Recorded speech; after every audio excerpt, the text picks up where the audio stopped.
Yeah, they're all, they love camping, they love fishing, they love hunting, and it's just passing down what we love, and it's exciting when your children have a passion for something you have a passion for. It's exciting to see that growing in them.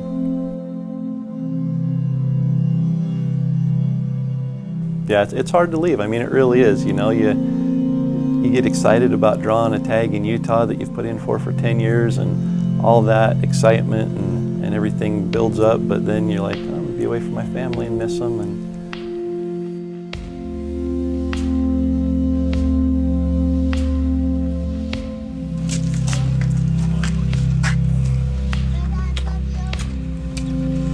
it's a good thing, though. They're completely supportive and make sure that I have fun.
So about 10 years ago, I got the crazy idea to start buying a point in Utah and applying for Utah. Utah was where all the big bulls were, and there's a lot of units in Utah that are known for big bulls, and they manage it for more of the quality experience more so than the opportunity, which is why it takes 10 years to draw.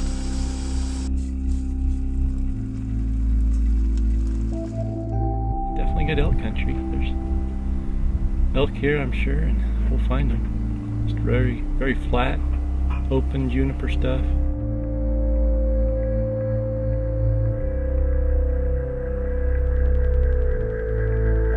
It all comes down to this.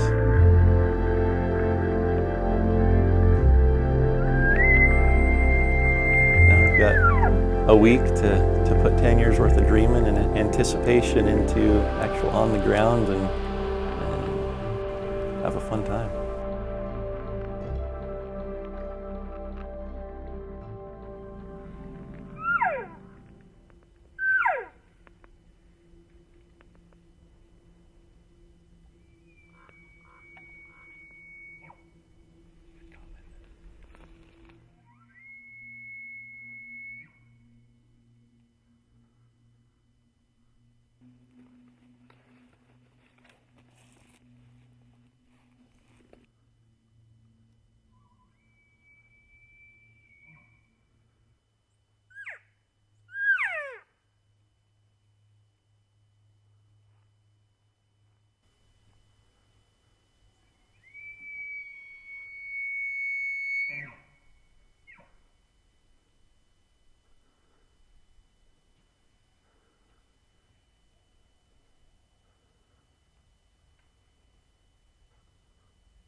So a 10-year wait for a Utah elk tag.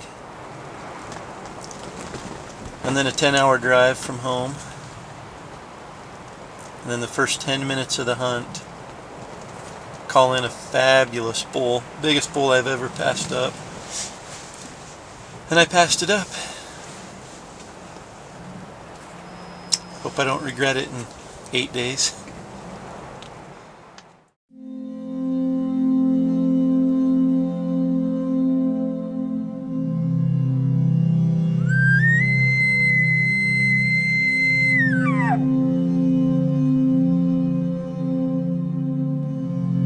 Not hearing any bugling at all this morning.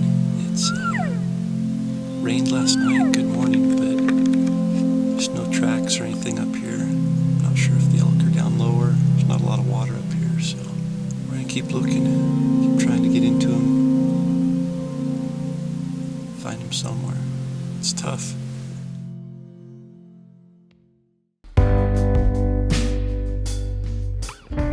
A good hunting partner is hard to come by. You know, somebody that is a team player. If you have two people out hunting together and they're each worried about filling their own goals and being the shooter and getting out in front, the success just drops. It really does. It takes away. But when you have a couple guys that play together as a team and are more concerned about their partner shooting an elk and are happy when their partner shoots an elk and there's no jealousy or ego involved, it's just a lot of fun. And Donnie is he is salt of the earth. He's just, you know, a selfless person who likes to see other people have fun and gives of himself.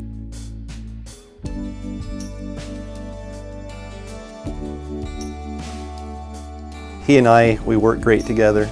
We understand what to do at the right time, and you know, there's usually not ever any confusion or frustration or disagreement. It's just we both are out there with the same goal, and that's to have fun and to be successful. And Donnie will be on the calls this time, and I'll be out in front with the bow, and then we're heading to Wyoming in a couple weeks, and I'll get to hopefully return the favor and call in a bull for him. So he's a great caller.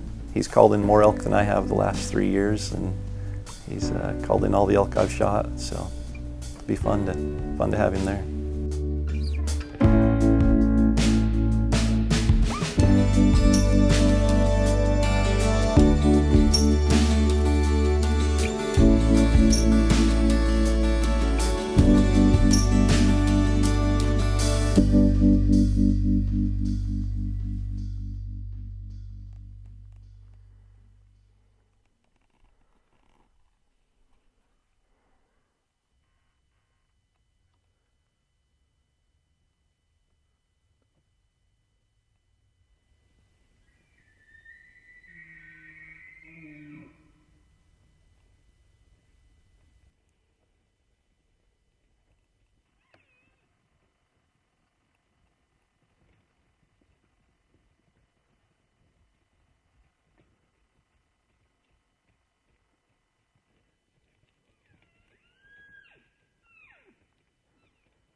important late at night to be able to keep track of the stars, to be able to navigate your way out.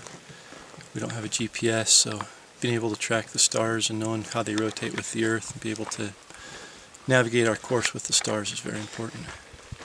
Of course, I don't have a clue how to do that, so fortunately we left tracks in the dirt. We were able to use a flashlight and follow our tracks back out. And about, it's a couple miles down in there, and it's dark out. There's no canyons, just flat rolling stuff, and easy to get turned around. So when we walked in on a good game trail, and left good tracks, and walking out, we were able to easily just follow them with a flashlight and make it back out without any worries.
Elk are just a special animal. There's something majestic about them. I think it's the vocal interaction. Just being able to, match wits with them, fool them into thinking you're one of them, fool them into wanting to come in and get close enough to shoot.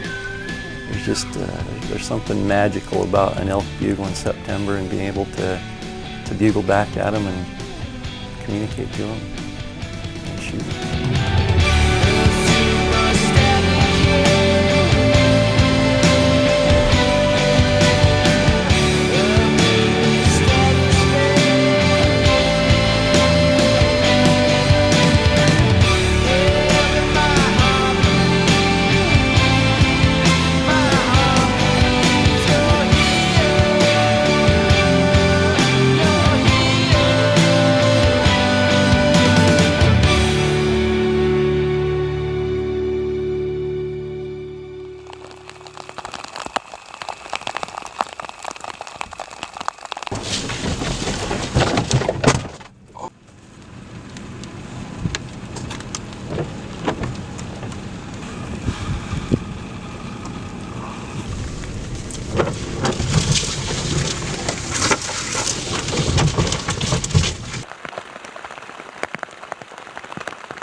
There's some dark clouds. Thought maybe a sprinkle would come through. We had a nice bowl on the trail camera, so hopefully, looks like we've got some white skies coming, some lighter skies. If this rain stops in the next half hour or hour, hopefully the elk get really fired up tonight.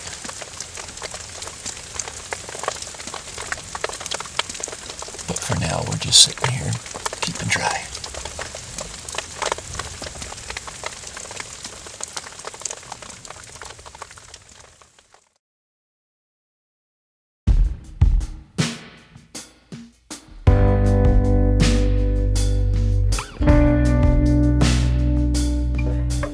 Got off the phone with our friend who lives here in the unit.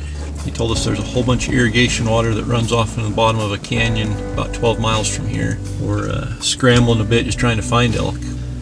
Hopefully down there there's a little bit more of a concentration. We can get in and find a couple elk that are bugling, and we've got 2 days left to get it done. So.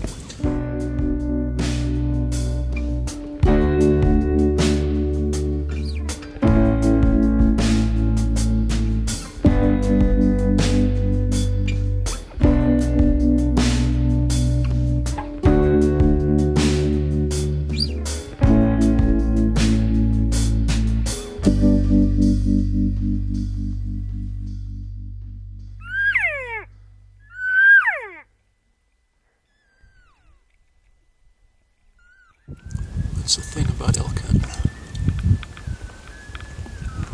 Very rarely goes according to plan.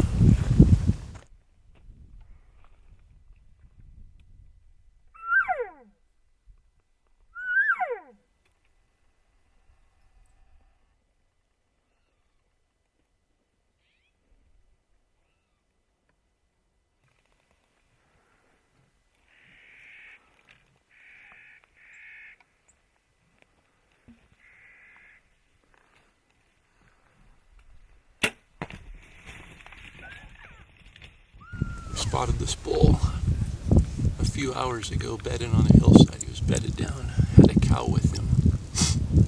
Got all the way down in there and we got set up. Donnie came back up the hill a bit and started cow calling. So we slipped down and got about 150, 200 yards above him. Let out a cow call and he bugled. And so we bugled back and forth a couple times and could tell he was fired up and coming up the hill. Happened pretty quick. He was coming right up a little draw to us and turned, went around behind some trees and popped out at about 25-30 yards. I was at full draw and shot. Perfect pass through right behind the shoulders. He's done, so we're gonna hike over there and get him worked up.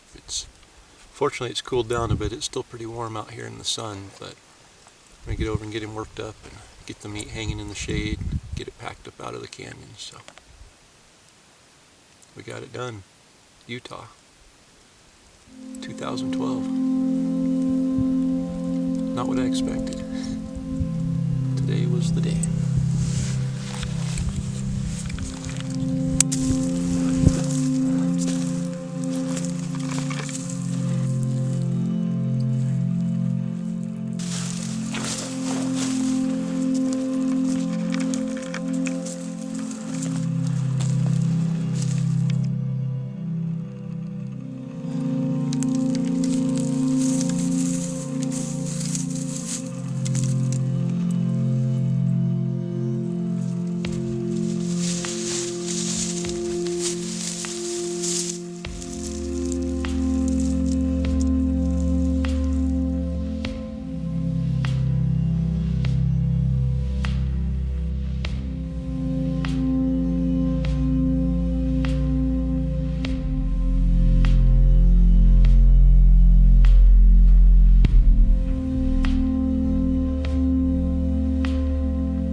So this is called the gutless method, where we don't actually open up the body cavity. We're able to pull all the meat off of the animal without opening up the body cavity and exposing the meat to the guts. Just cutting all the neck meat, rib meat. We've got the quarters off, so getting all the meat off, cutting it off in little chunks, basically each muscle group. It's something we've been doing for a long time. My dad taught me how to do it a long time ago, and he's been doing it for a long time as well.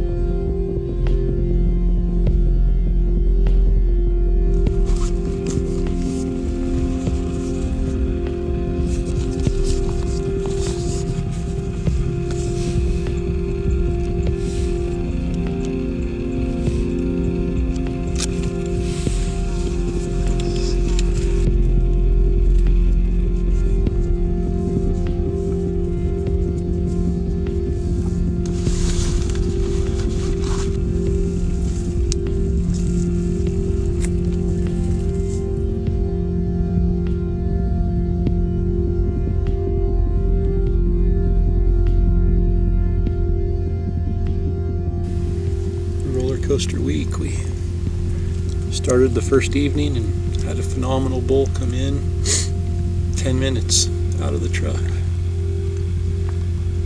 Passed him up and spent the next 6 days looking for something else. We found him this morning. Got in here.